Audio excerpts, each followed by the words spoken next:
What's going on, Sneaker Family? We're back, MKTP, TRU, Tony T. Yes, sir. And we're going to break down the contrast and comparison between Sneaker Summit and Sneaker Con. So we've had the luxury of going to both this year as of recent. In September, we went to Sneaker Con in Atlanta, and this past weekend, we went to Sneaker Summit in Houston.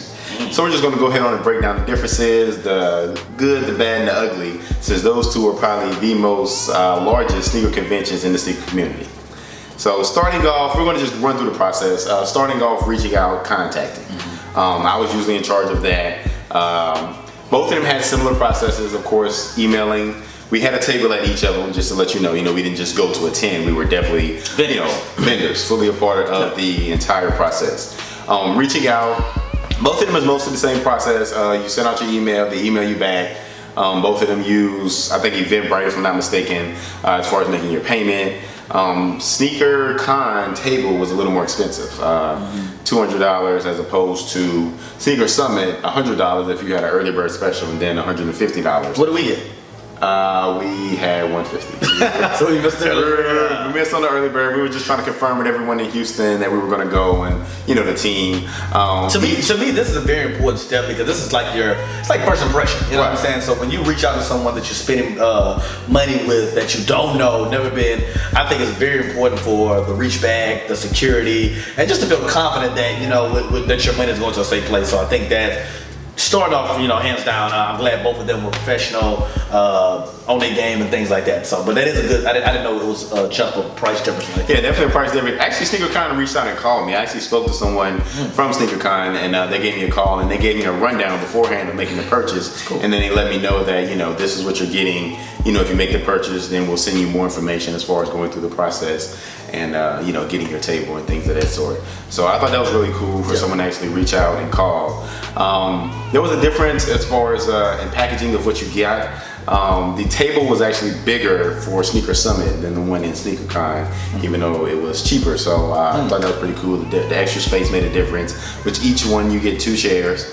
So even though you get 4 free passes, both gave you 4 free passes, but 2 chairs.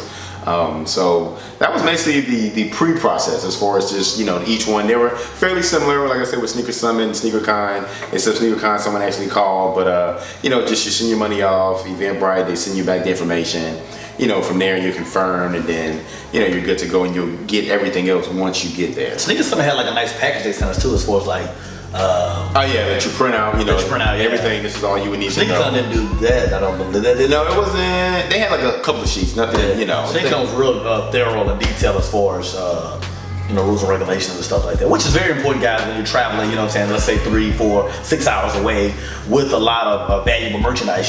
So detail, every little aspect of detail is very important. Because this is fairly new to us. Our game plan for Mike Expansion was to go out, videotape these events, and bring it back home, and bring it to people who have never experienced this. And of course, we host our own in Louisiana, which we're building now. So it's always good to study the craft. And the big thing that I think what's great about us is we learn from them, but we respect what they're doing, but we definitely don't copy. I think it's very unique to be original, authentic, and pretty much make your own summit or not summit. That word is patent. Found that out though. Yeah. Not summit, convention, or whatever you want to call it, whatever your word is. But hiatus or whatever. But I thought that was really cool. So big shout out to both brands. And they both have, how long? I think both of them have been around for like plus 10 years. Oh yeah, for a while, a while now. So they have a longevity in the game of doing this. So so that's cool. So that's the opening process. So I guess we'll be even right now. So we're still even in the opening process. I guess next up, before traveling, Sneaker Summit is only in Houston. That's just a Houston-based thing. So 4 hours. 4 hours, 4 hours, since we're in Louisiana, Baton Rouge primarily. 4-hour drive. We went to the Sneaker Con in Atlanta, but of course Sneaker Con travels, so there's different locations that you can go to. It was about approximately 8-hour drive to Atlanta. So definitely it varies as far as driving, depending on where you're from. So from there, I guess we'll get into actually getting there. The day of the event, you're getting there, you're setting up. Each event requires you to be there maybe 3 to 4 hours prior, just to make sure everyone is set up and in place before the venue starts, what I thought was pretty cool and very important, because of course you don't want anyone setting up or still trying to get themselves together by the time the customers come in and get things started. So SneakerCon, first got there. Long line, super long line. They have it. SneakerCon had it fairly organized. It was at a way bigger venue. You know, they had a vendor's entrance where most people had all their shoes and stuff in their cars. So you have a long line where you would pull into the Bay Area, park or load your car, and then from there you would, you know, take your car back out to the parking lot. Now, entrance at SneakerCon was very by the T. There was one line. You had your ticket. They scan it. You know, there was no room for error at SneakerCon. If you wanted to get in, this is your only way you're getting in. You have to have your ticket. Everything has to be on point. You know, everything was real digital, real up to date. And this could be very intimidating. I mean, the fact that you're, you know, coming far away. Right. You have a lot of valuable merchandise. You know what I'm saying? It's not like you're carrying around couches. You know what I'm saying? So, you know, these are like hot shoes, you know what I'm saying? It can be overwhelming. Everybody's kind of doing the same thing, so you just kind of, I know for me it was definitely like that take a deep breath thing and like, yeah. you know, like, you always kind of sat there and like, this is it, this is the real deal. This is the real deal, you know. Let's get this in, and you know, tickets and stuff were in my name, so I went on ahead and got everybody scanned and got our SneakerCon gave you stamps. They stamped everybody on their hand, so to let you know as far as entry, you are a vendor, you're good to go. So from there, you know, you was able to, you know, move in freely, get your table. SneakerCon, which you didn't have the option of picking. You didn't have the option of picking. It's already picked for you, so it's really luck of the draw because the location is everything with those type of events. When the people are coming in and then the servicing, if you have a primary location, I mean, just like any other place, if you have a primary location, it does help with the sales, presentation, sales, and things of that nature, rather than stuck in the back. So luckily for both events, we actually had great locations. SneakerCon, they had what happened was, it was so crazy. SneakerCon, they had a woman that scanned you in. They had a guy that walked you from the woman that scanned you in to another guy. And then the other guy walked you to your table. So it was like almost a, you know, a process of where they just had a, you know, assembly line, you know what I'm saying, the people you go to. So when I got to the guy, he actually was about to give us a table, but the other people that was with me had their equipment. So he ended up giving them that table and gave us another table. So it wasn't preset per se, but they had an idea of what space or area they would put you in. So, I mean, definitely location is key and everything. We were actually sat right by the front. So as soon as you walked in at SneakerCon, you was able to see our table and, you know, see where we were. And from there... Thank you, SneakerCon, for that. Yes, definitely. We benefited very well, so thank you. And from there, we was able to acquire our shoes, sneakers, all of us, and just, you know, go through the bay door and set up. So that was kind of the SneakerCon setup. So from there, we'll jump to Sneaker Summit setup. In which Sneaker Summit, the venue was smaller. It was a very, very nice venue. I mean, it was... Which is normally held at the Reliance Stadium, which is where the Houston Texans play at. I think it was a mixture of two things. I'm not quite sure. I think, you know, just talking, but either they had a lot going on in Reliance Stadium that weekend where they weren't possibly able to get into it, or maybe the winter Sneaker Summits are normally smaller than the summer ones, so maybe they didn't get the type of reception vendors that they thought they would get, so maybe they just brought it to a smaller location. But either way, it worked out.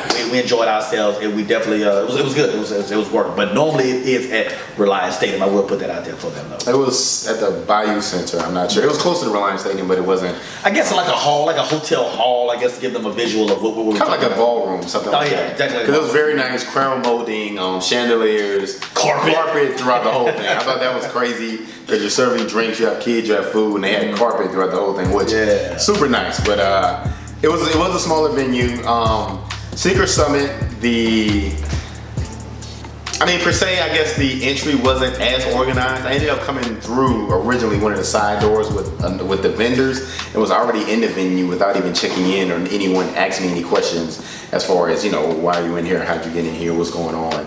Whereas SneakerCon, it was like one way, one entrance. If you don't have a paper, you're not getting in. So from Sneaker Summit, I went in and they had names on the table. So Sneaker Summit was more of, you know, they set out tables, right? SneakerCon was like, you're here, I'm gonna point you here, I'm gonna point you there. Sneaker Summit is, you know, your name's on the table. So we felt more like official, you know? Yeah. You see your name, Houston Sneaker Summit, like it's the badge. That's us. You thought it was cool. So I walked around a little bit, I couldn't find a table, so then I ended up going to the official registers table, which the vendor should have entered. And from there, I had to just fill out a sheet because in Texas, if you make over $3,000, you're required to pay taxes on what you make. So I actually had to, which I told them and they didn't think that I was serious. Well, I mean, they have a toll on every stop sign in Texas too. So. Yeah. So I actually had to fill out a paper. Once I got there, I told her my name and she gives me this paper to fill out and it says if you're a vendor, if you're just going to have, you know, a setup, or what are you here for? And if you make over $3,000, you're required to fill out taxes in the state of Texas. Wow. So I thought that everything is bigger in Texas. Huh? Yeah, definitely. And from there, she gave me 4 wristbands, in which I was going to distribute to my team. Where at SneakerCon, you had a stamp. They gave out 4 wristbands. And we actually split on this trip. We had some early obligations early that day. So actually, True and I believe Lonnie, we left early and we got set up. Yeah, I mean Larry came later, which worked out because we just wanted. I mean, the main thing is just make sure you're present because we didn't want to lose our spot or be. I think they said after 1 o'clock you got to, if you're not there, you kind of subject to losing. Yeah. So we just wanted to make sure we're there, set up and ready to go. Be represented. But I think the comparison that he makes too. I think if you have no experience in any of these is SneakerCon is worldwide. It's worldwide, global. They travel state to state, all around the world. Where Houston, the one at Sneaker Summit, they're pretty much Texas based. So it was just all pretty much Houston. That's me from the outskirts. We came from Baton Rouge, so they had some other outskirts, but it was definitely more Houston based. So just off the rip, that would be a top comparison. I think just to throw out there for you guys though as well too. So we had the table. So where we at? We checked in. So that's So from there, like I said, we brought everything in and then we checked in, and the next step that we're going to discuss would be kind of like the beginning of the actual event and stuff like that. Before we get into that, we're going to take just a brief break. To give our sponsors a chance to express themselves via commercially. Don't go nowhere, man. We got some more hot juice, more to talk about. It's my kid's passion. I Am Productions, man. Tony T, let's go, man. Man, we back at it, man. I appreciate you staying with us, staying tuned, man. We giving you the breakdown of Sneaker Summit, SneakerCon, Atlanta versus Texas. We're really excited about this because it's a lot of people we know from our hometown who's never been or participated in it. Right. All they know has been at the Mikey's Fashion one. So it's not a bad thing. Not a bad thing. Fun experience as well. Be on the lookout for more. Notice I said more. So DJ Khaled voice, you got it. But anyway, we'll get this thing rocking, man. We ended on how entering the building, the table setup and stuff. So now we're gonna get really into the vibe, to the mix of the people that's buying, the vibe of the actual event, that kind of thing right now. So Troy, I throw it off to you, and I guess you'll start off with the vibe. What was the difference in vibes? So we'll start off again with, since we've been leading off of SneakerCon in Atlanta, SneakerCon. We're set up, we got our table and stuff like that. The vibe was definitely a lot different than SneakerCon pre-opening.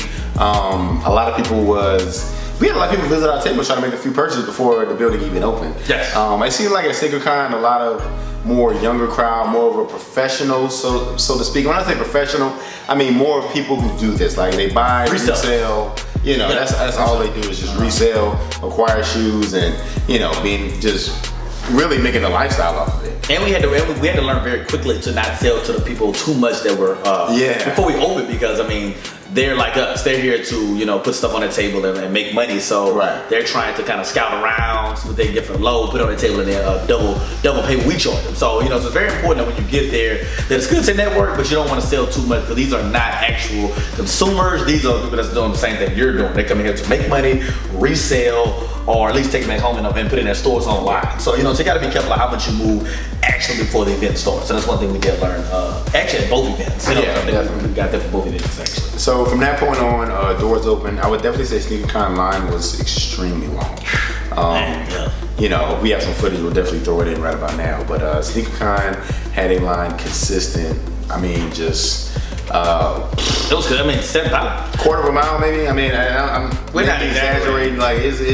It was really that long, So, from that point on, definitely, SneakerCon was a bigger venue, huge venue. It was so huge, they actually had a full basketball court in there, as opposed to, Sneaker Summit was more just tables and stuff like that. But SneakerCon, definitely a lot more people, more people buying, so to speak. I know selling, I sold a lot more, Tony sold a lot more, a few other people sold a lot more.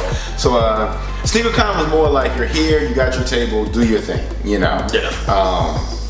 pretty much, pretty much set the platform for who we are.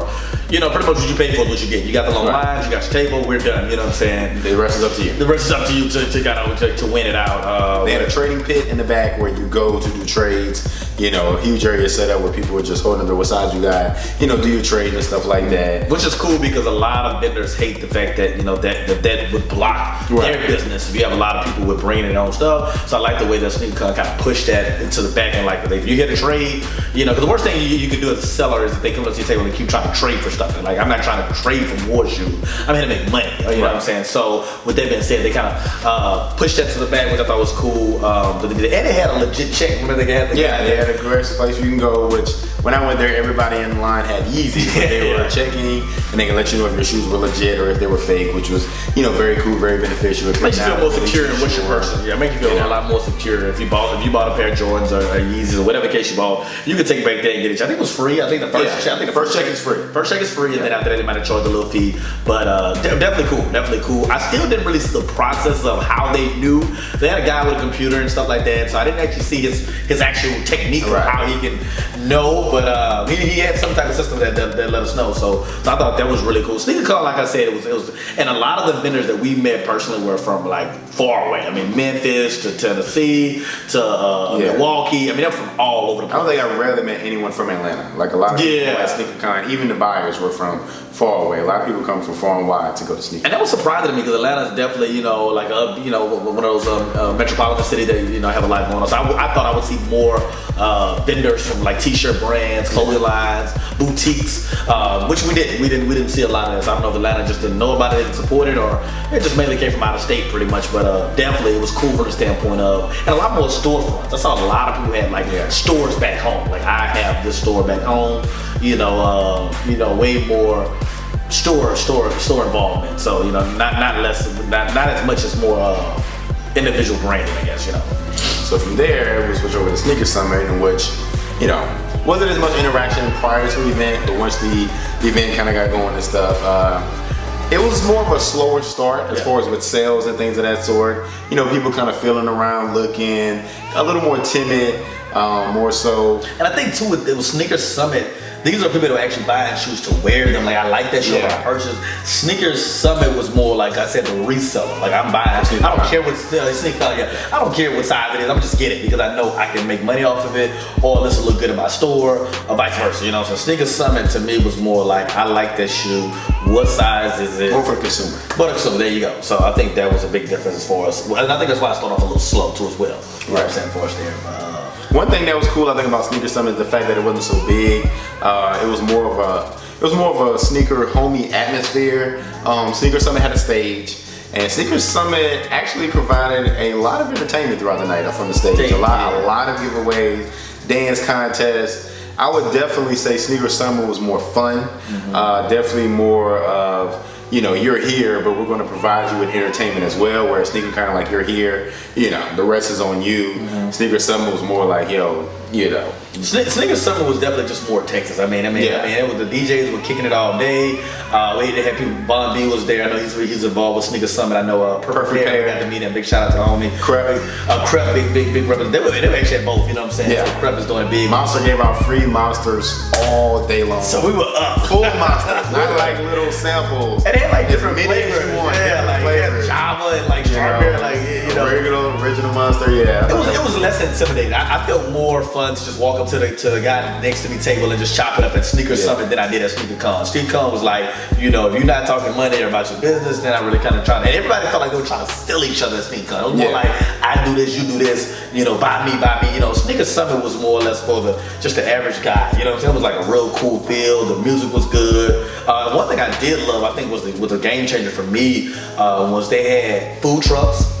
And food is always because you know, as a vendor, you're there from almost 10 to 12 hours. You know what I'm saying? So I mean, I think when you do these events, you should definitely focus on taking care of your vendors. So with the food trucks, they even had a bar like with beer and liquor, and if that was your thing, we didn't participate in that because we kind of focused on other things. But you know, it was just good to know it's there. You know, it was just interactive. And a lot of photography at Sneaker Summit, a lot of photography. So I mean, whenever you have more photography, I feel like you feel like you're somewhere. Like when people are taking pictures of you, they want to. A lot of people stop at our table wanting to get pictures, and it just makes you feel like, you know, the money is well spent. It makes you feel like you're evolved into the brand. So definitely Sneaker Summit, to me, the vibe was way more just like sneaker culture. You know what I'm saying? I felt way more at home than I did at SneakerCon. You know, for sure. But SneakerCon, like I said, it was great diversity. I think a lot more diversity was at SneakerCon too, and a lot more.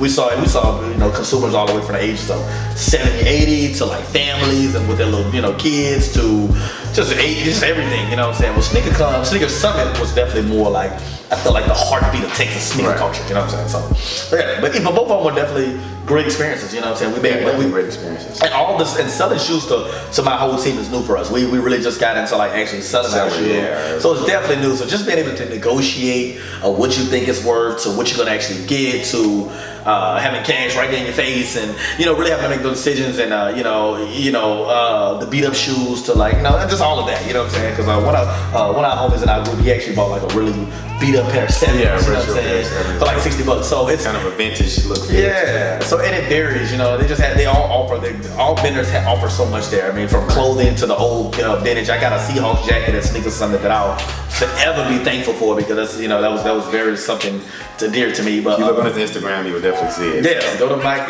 Mr. Dynam KTV, you'll see me rocking my jacket big time though. But SneakerCon, I guess to me, since there was more people, it did seem to have a more variety of shoes, so to speak. Because I know one of my friends asked me if I saw the Oregon Duck 5s at Sneaker Summit. I didn't, but I did see that at SneakerCon. One guy did have a pair of McFlys at Sneaker Summit, but I saw a couple of guys at SneakerCon with it, you know. So, you know, depending on what you're looking for, you can definitely find it. SneakerCon would have more of that wider range of, you know, sought out exclusives to, you know, with basic words. But the price too, you better come with your money. Yeah. Sneaker Summit, I feel like you had a better chance of negotiating down and getting something that you felt good about. As far as that, you know what I'm saying? But SneakerCon, it was more or less just the price. You know, we not budging. You know, unless you want to wait out to the end of the night and then hopefully, you know, you catch them, trying to pack it up. That last minute thing. But both of them were, to me, great events. And I love the crowd participation with Sneaker Summit. I think they did a really good job with the crowd participation. And I mean, you just need that, because definitely worth a lot of fun. And you want to keep the people there. You want to keep the people that are there, you know, buying from the tables there. You know, and I thought Sneaker Summit did a much better job of that rather than SneakerCon. But yeah, that's basically, you know, the rundown. Definitely message us. We made some money. Yeah, we made money at both, baby. So we love both. Sneaker Summit, SneakerCon. Hey man, MKTV rock with both of y'all. So hey man, keep it rolling. Next year we'll be at both events. All-Star gonna be in our home in Louisiana. Yeah, up the road. So there for both, and planning on bringing y'all more reviews, more footage, more pictures. Yeah. And just stick with us, man. We're definitely your leader in sneaker news and providing y'all what y'all need to know to be caught up with what's going on in sneaker culture. And I hope this was helpful, you know what I'm saying? And shout out to Elite, man. I got the hat and stuff. You got a shirt on right now. Yeah, I got the shirt on. You know, we went out there, visited them in Houston. And I definitely show a lot of love. Everywhere we go, we love to network and meet new people in the culture. One thing about Mike Passion is we embody the whole culture. So it's nothing particular about no brand. We want to support everybody and everybody do well. But both brands, I hope this video helps you. I mean, go check it out for your own personal self. And if you do go as just a consumer, I think it's a limit of how many shoes you actually bring to. That's a big thing. I know, like, I only see people no more than like 3 or 4 shoes carrying. So don't, so definitely don't vote guard the vendors. I mean, that's a big thing. We pay money to get it by the table. So if you're just going, bring a few shoes that you want to move quickly, but definitely don't go come in there with suitcases full and like, you know what I'm saying? It just, it kind of kills the vibe. But if not, just go ahead and buy the table, stuff like that. But support SneakerCon, support Sneaker Summit, support My Kicks the Passion. I hope you enjoyed this video. Hit the link. Yeah, man. Follow us on all social sites. And that's a wrap, man. I'm Tony T. I'm out, man.